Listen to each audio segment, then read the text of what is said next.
Welcome to episode 4 of Recovery Talk, and today we discuss the Codependent Drama Triangle. It's time for the SHAIR Recovery Podcast, where we bring you amazing life-changing success stories from addicts and alcoholics all over the world who share their inspiring journey in recovery. And now, here's your host,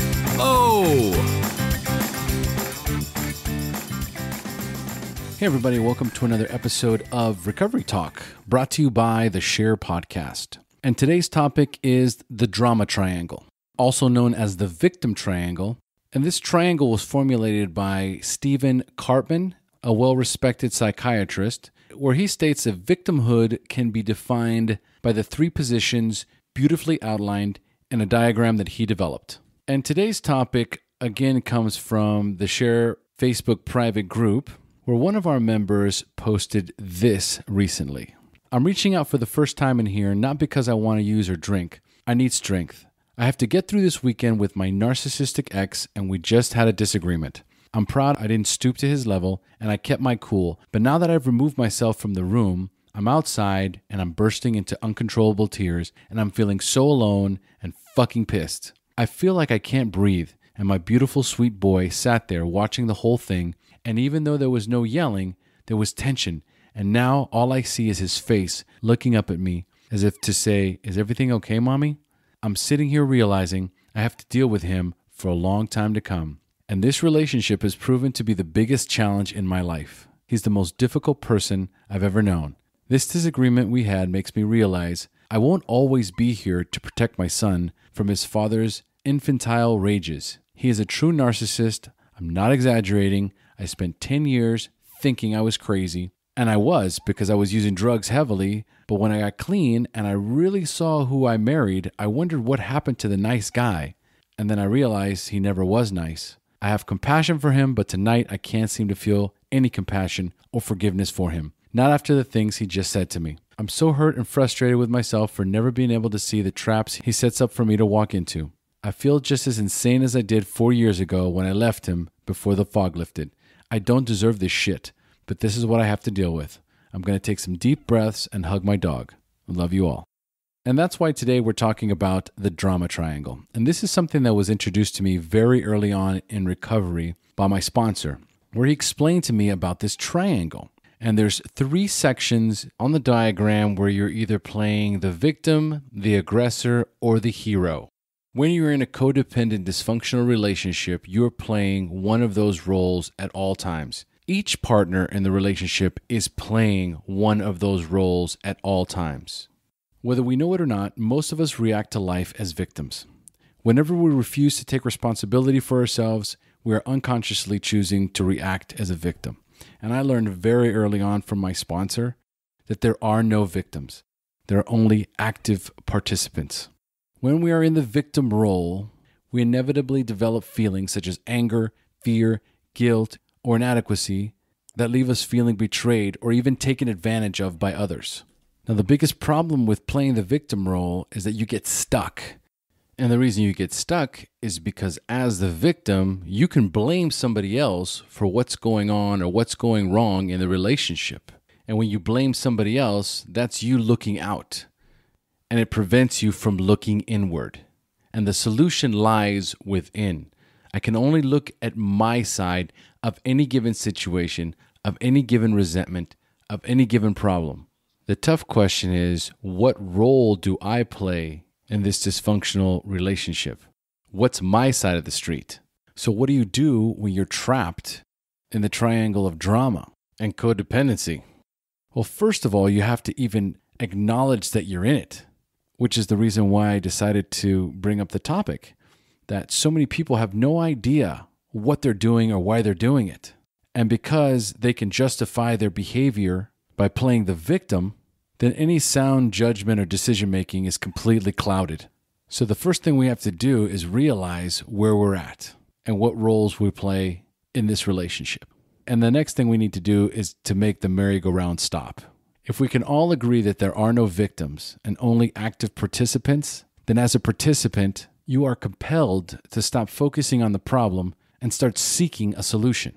As a matter of fact, there are those of you that are listening right now that are saying, "Holy shit, I'm trapped in the triangle of codependency and drama. And what I'll say to you is congratulations for recognizing it. At this point, you are now compelled to take action. Because as of this moment, you are no longer a victim, aggressor, or hero. You are a willing participant. In my first year of recovery, I was trying desperately to get my wife back. And I was using all the dysfunctional tactics to try and get her back. Stalking her, making her feel guilty, playing the victim role myself, constantly trying to manipulate the situation, putting the blame on her now for breaking up our home, and the right thing to do would be to stay together because of our daughter. What I didn't realize at the moment is that she had already started setting limits and boundaries for herself. So whenever I would try with one of these dysfunctional tactics to get her back, she would reply with, you know what, I'm not ready to have this conversation. I'm not ready to deal with this. I'm just not ready. And this would infuriate me, so I would become combative and defensive and pick a fight and try and get her to engage. And one day we got into an argument, the shouting escalated, and our daughter, who wasn't even a year old, just started screaming uncontrollably, but like a hysterical screaming that made us both stop. And she looked at me and she said, that's the last argument you and I are ever going to have in front of her. So of course, I want to blame her and say, well, if you just would give our marriage a chance, if you just see things my way and give us another opportunity, then we wouldn't have to fight. Now, because neither one of us has the coping skills to properly compartmentalize everything that's going on in this situation, then the most logical thing to do is what we did, which was just abandon the situation. I left the house and called my sponsor right away because I wanted to vent about this bullshit that was completely unacceptable and that she was tearing our family apart. As I was heading over to my sponsors, though, the one thought that I couldn't get out of my head was my daughter screaming at the top of her lungs. That image I can still see 14 years later, and it's haunting and crippling because in that image, in the sounds that she was making at only a few months old, the energy level was so toxic that my only explanation to what happened was that she reacted to it in the only way that she would, in a blood-curdling scream. So when I got to my sponsor and I explained to him the situation, he looked at me and he goes, are you out of your mind? And that's when he explained to me about this triangle and where my role was in this situation. And it was a white light experience, an aha moment I'll never forget. It was an absolute game changer. And I realized in that moment that what I was doing was creating another dysfunctional pattern in my daughter. And I had to break it. And I made a vow and a promise to myself that I would never argue with my daughter's mother ever again in front of her. And as a matter of fact, what happened was, because of that, we never argued again after that. There was never an opportunity. My daughter was so young, she was always with her mother. So where was my opportunity to engage? And once I understood what role I was playing in the relationship, I was compelled to take action. And so my sponsor was like, for this year that you are in sobriety, your first year, here's what's going to happen. You're going to go, you're going to pick up your daughter. You've got a 15-minute window to engage with your ex, and then you're in and you're out. You spend time with your daughter, you drop her off, you've got another 15-minute window max, you're out. No texting, no emails, no phone calls, no engaging. You sit down with her, you have this conversation, you let her know for the next year, while I'm working my shit out and getting well and working my program, that these are the limits and boundaries I'm going to have to set. I know everyone listening is going to be surprised, but she was very agreeable to it.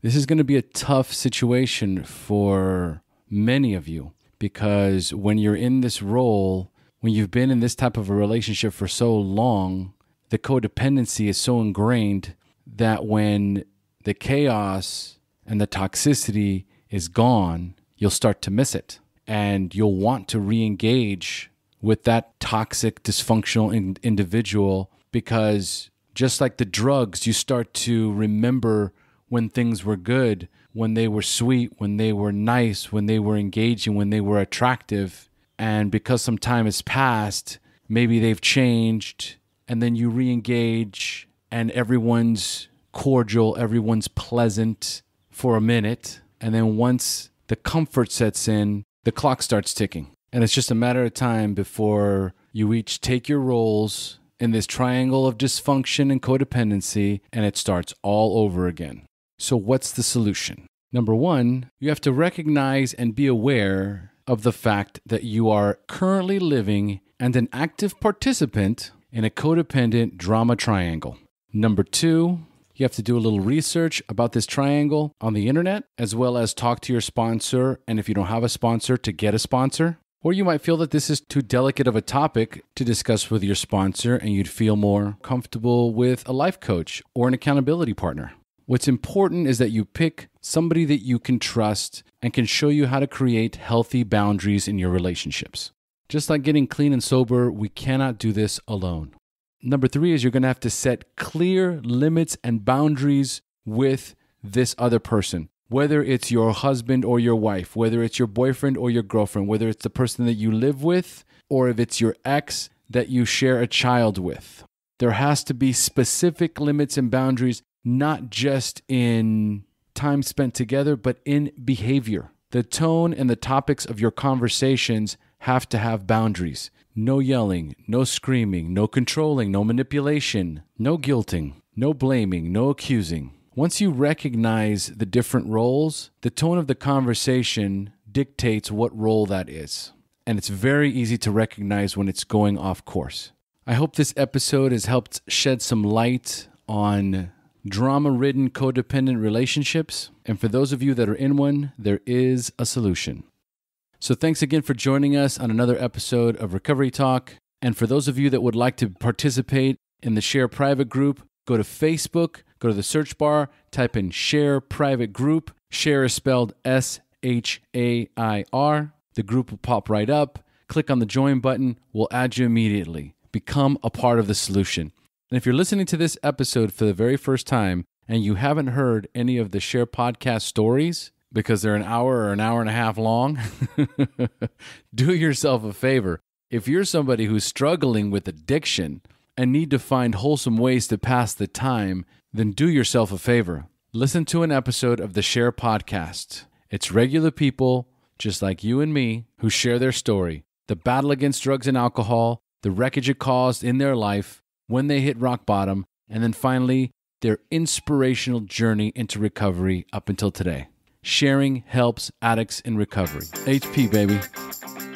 Thank you for joining us on the SHAIR Recovery Podcast. To check out the show notes page on this interview or to thank our guests for sharing their story, go to www.theshairpodcast.com. While you're on the website, don't forget to sign up for our free newsletter to stay up to date on the latest news, podcasts, and interviews. Want to be one of our guests and share your story? Then go to our website and click on the Share Your Story button. We share our inspiring recovery stories every Tuesday, so subscribe to our show on iTunes or Stitcher Radio to get your free weekly download. We'll see you then. The opinions shared on this show reflect those of the individual speaker and not of any 12-Step Fellowship as a whole. And though we discuss 12-Step recovery and the impact it had in our lives, we do not promote or endorse any 12